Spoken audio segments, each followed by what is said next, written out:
Hello friends and greetings for the day. Welcome back to another tutorial on our ISTQB AI Tester certification.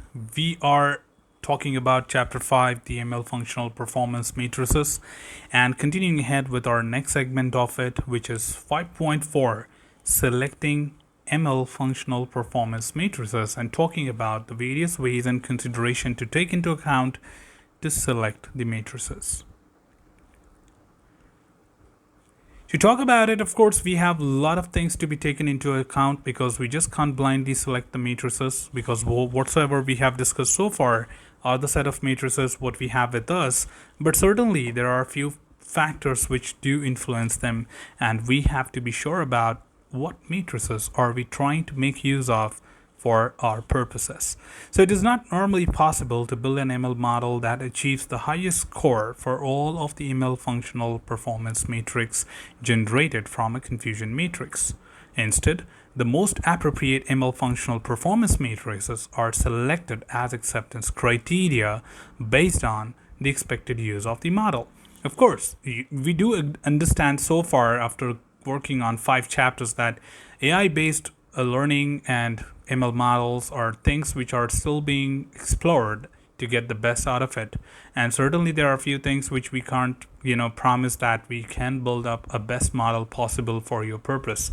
So we're just trying to try to achieve the best in search of the best, of course. So in that case, the matrices what we are using to evaluate are just giving us a number, but we cannot promise you that these are the best things what you are getting it.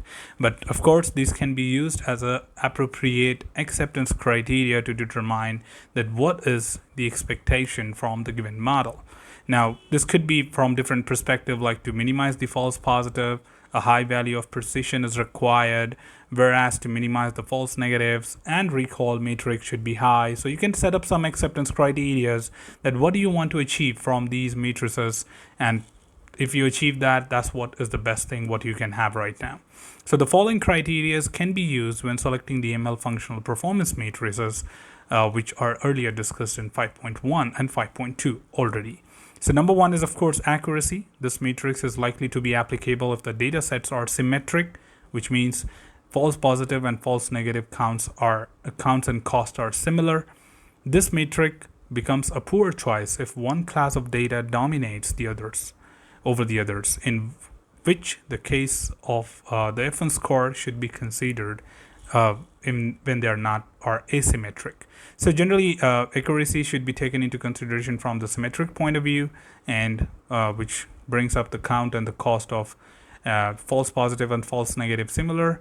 If in case the matrix is not giving you symmetric results, then rather you should go for F1 score.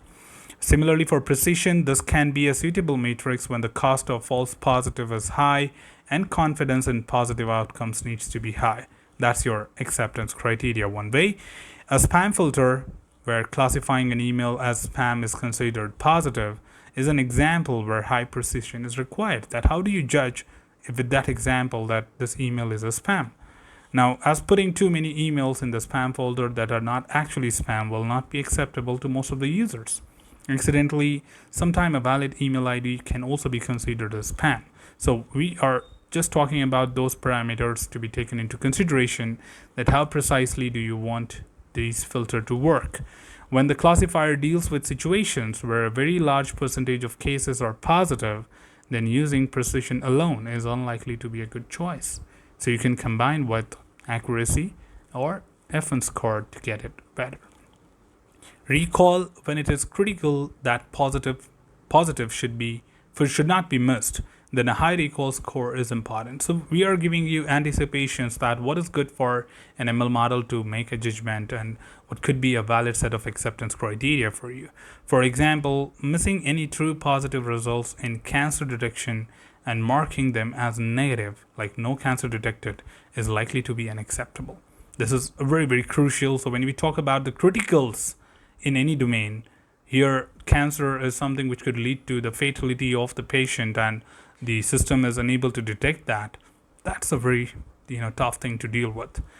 Finally, F1 score is most useful when there is an imbalance in the expected classes and when the precision and recall are of similar importance. So you combine them together and bring up your FN score to deal with that. So put together, there are various ways by which you can select your appropriate performance matrices to decide how exactly will you judge the effectiveness of your best ML model built so far. Further adding additional things to the above matrices, what we have discussed, several matrices are also described in 5.2. These may be applicable for given ML problems. For example, the AUC or ROC curve may be used for supervised classification problem.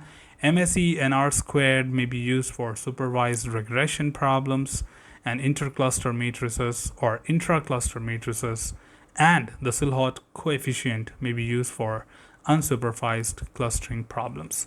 So I think these were the additional matrices which we covered from a performance measurement point of view in the 5.2 section, and we are also directing, I think it was directed in 5.2 itself, that where exactly these matrices are applicable, but still selecting the right matrix, and we are talking about it, then there's no point if you just repeat it once again, right? So anyways, the discussion should carry forward and complete all the consideration into account. So these other remaining matrices are still taken into consideration to understand that where exactly they are best applicable and could be helpful. So that's all from this particular tutorial, team. Should you have anything else, feel free to comment below. I'm always there to address your queries and answer them well. Till then, keep learning, keep exploring, keep understanding the context. Thanks for watching the video, team, and happy learning.